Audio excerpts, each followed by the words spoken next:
Okay, let's get into this. So, yeah, I finished Bedtime Story. Our sibling made a nice appearance, which is pretty cool. This Archon Quest was basically as short as like a children's bedtime story that you would tell to a kid before they go to sleep. But I do have some thoughts about this, so let's get into this. I have some Vermara Village OST playing in the background because this is one of my favorite villages in all of Genshin, and the OST is also one of my favorites of all time. So I'm glad that this village had a setting for the Archon Quest. But yeah, let's get into it. So I have a good few thoughts, which is that Dainsleif's appearance was pretty short, but I think it gave some nice lore about the sinners. So basically, Dainsleif tells us that there are 5 sinners of Khaenri'ah.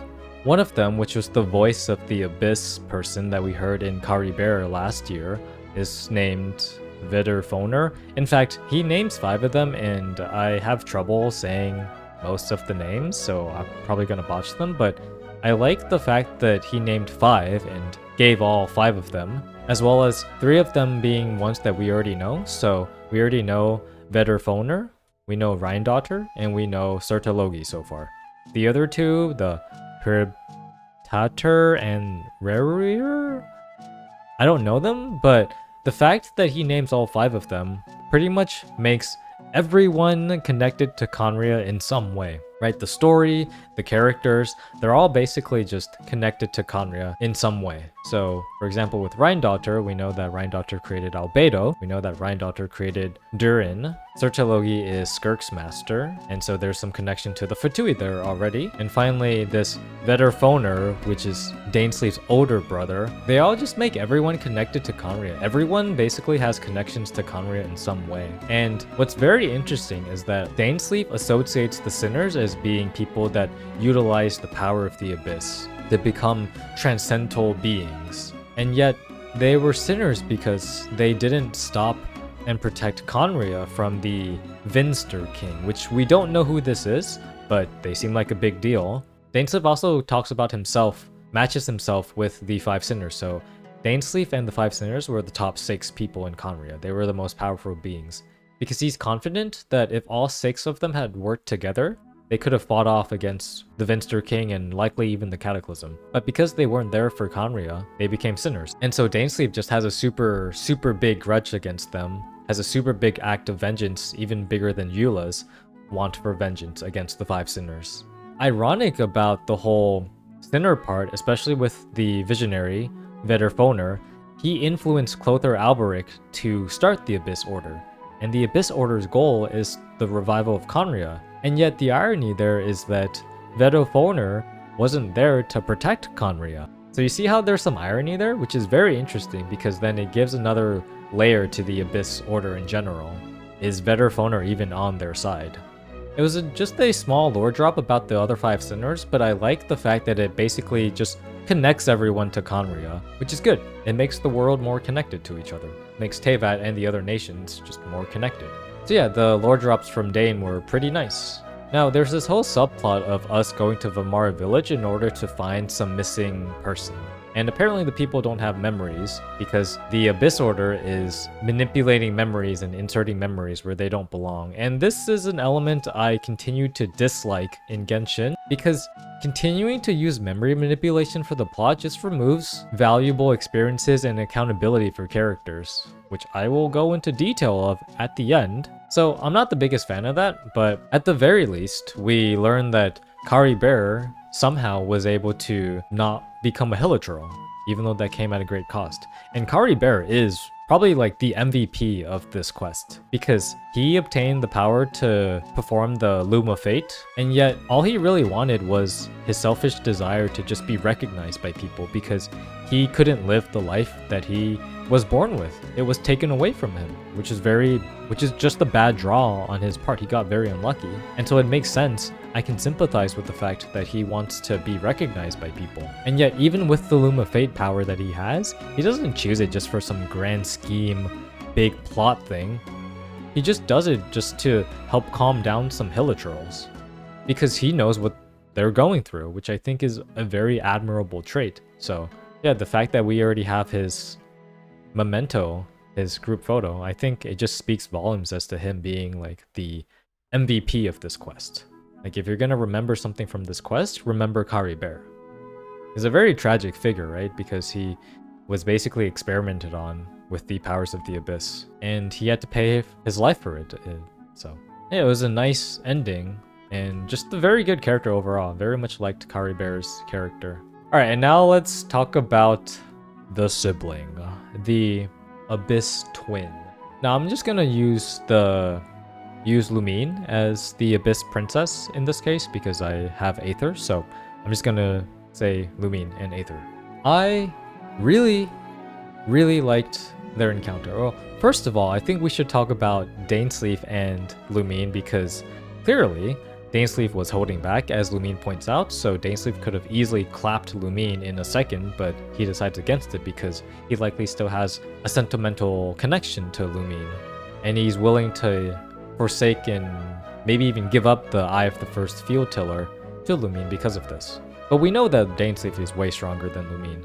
I want to focus on the reunion, which is like, I don't know, like the 10th time that the Aether and Lumine have reunited at this point. But this one actually meant something because they actually get to sit down and have a heart-to-heart, which is really nice because they can actually talk, right? They can actually like learn more about each other, and at least Aether can learn more about Lumine and then try to drive the story forward. I want to look at the dialogue because I think the dialogue was pretty impressive for the characters. Talk to your sibling. Not only for Caribert, right? Caribert dialogue, fantastic. Very sympathetic, very empathetic. I like him a lot. He's a good dude. And then Lumine, yeah, I like the fact that she's initiating a conversation. I wonder what changed, you know? So she does talk about how basically she would have lost against Dain had Dain not held back. And there's some lore about the Heavenly Principle still not awakening despite Farina's Hydro Archon seat being destroyed, or Bosalor's Hydro Archon seat. So it seems to instigate that, or hint at, Celestia has maybe bigger fish to fry, that there's some kind of conflict going on at the Celestia level that they don't have time to check on what's happening in Teyvat. So that's pretty big, right? Because even though the seed of a Hydro Archon was destroyed, they're like, we got other things going on. So it depends on what those other things are. Now, there's some motivation that's also given to Lumine as well, because Caribert is just one example of why she's fighting.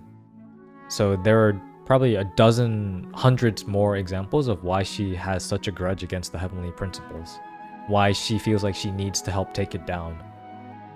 Because of people like Caribert, because of people whose lives and purity are just taken and stripped away from them. So it seems like this is a big deal for her. It's like, no one should have the right to deprive others of the right to exist, which I think is a very fair mindset, a very fair foundation to go off of. And then I actually kind of want to play my live reaction to what Aether says here when he asks just one question. Aether?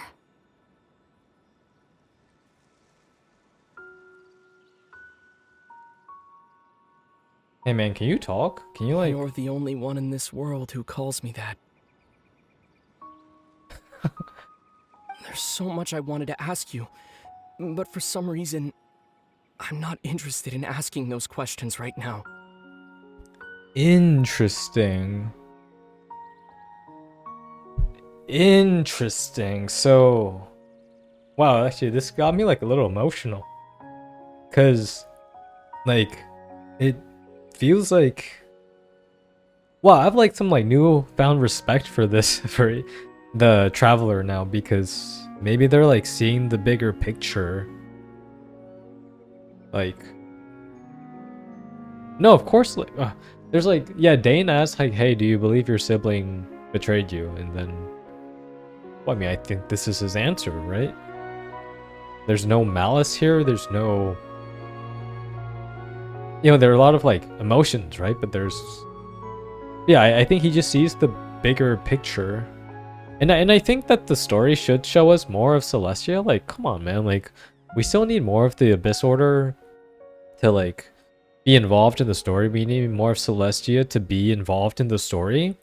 We need to see stuff from them instead of just also just hearing recounts, of details that other people are telling us about. Like, for example, Lumine, she's saying all this stuff about Celestia and how she hates them, but I think they should show us, like, the story should show us what the heavenly principles are doing. Show us what the Abyss Order are doing as well. Like, I want to see what I think Aether is seeing or starting to see in this situation, like the bigger picture, right? The forest for the trees, the sky for the land, or whatever quote. I just think this is a very powerful quote, or powerful response from Aether. And I have a lot of respect for. I have more respect for him now, because usually I don't have that much respect for the Traveler, because they're like a little too goofy and like inconsistent. But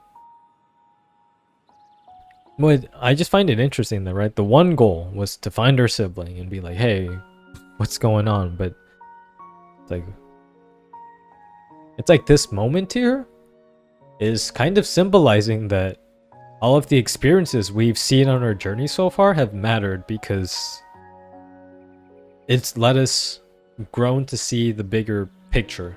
Anyways, yeah, that was a lot of rambling, but I'm even getting like little like teary-eyed. But yeah, just a really good like response.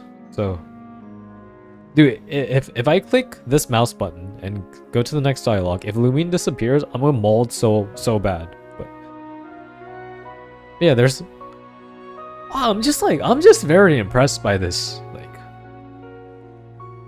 just very very big respect. All right, just big respect to the Traveler here, to Aether or Lumine, depending on who you play. But so again, yeah, so that was my live reaction to this, and again, I was just very impressed with Aether being able to see like a bigger picture here. Just a lot of respect being added to his character from me. Like, I have a lot more respect for Aether now. It was a really good scene. It was short, but I think it was very impactful, except until this happened. I knew that once Aether notices these intense spatial disturbances, I was like, oh my gosh, the writers are gonna use the memory plot device again. And so yeah, they basically forget everything that happened here. And I was so angry with this because, number one, it puts the plot at a standstill again. The plot doesn't move forward because because the two characters have not learned anything from each other. They have not taken anything away from this because they forgot about it. And two, not only for the plot, but just like for the characters themselves. Because I feel like at least Aether shows character development here, because he understands more about what Lumine's going through, so he's kind of like putting off his own desires to reunite with her for like the bigger picture, which I think is very admirable. So, in fact, I just think that the story gets hurt more than it gets complimented with these two forgetting their encounter here. Great scene, just bad ending to this, really. And yeah, that's basically it for the Archon Quest. It was not very long, but it had some good moments. I just wish that the plot moved more than it did not. It really just didn't move forward at all. So yeah, that's kind of a disappointment. But I did have fun playing it, so yeah, I just wanted to share my thoughts. So yeah, thank you for watching. Just yeah, curious on anyone else's thoughts if you want to comment or such. But yeah, appreciate it. So hopefully next year we actually get some plot progression. In fact, hopefully in Natlan we get actual plot progression. But anyways, I'm gonna stop molding now and go to sleep. Alright, peace. First it was with Dainsleif when he sees Lumine, now it's with Aether when he sees Lumine. Next time I see Lumine, I'm gonna pull this Arthur meme. Oh, she said it. Yep. We know what she said. We know what she said.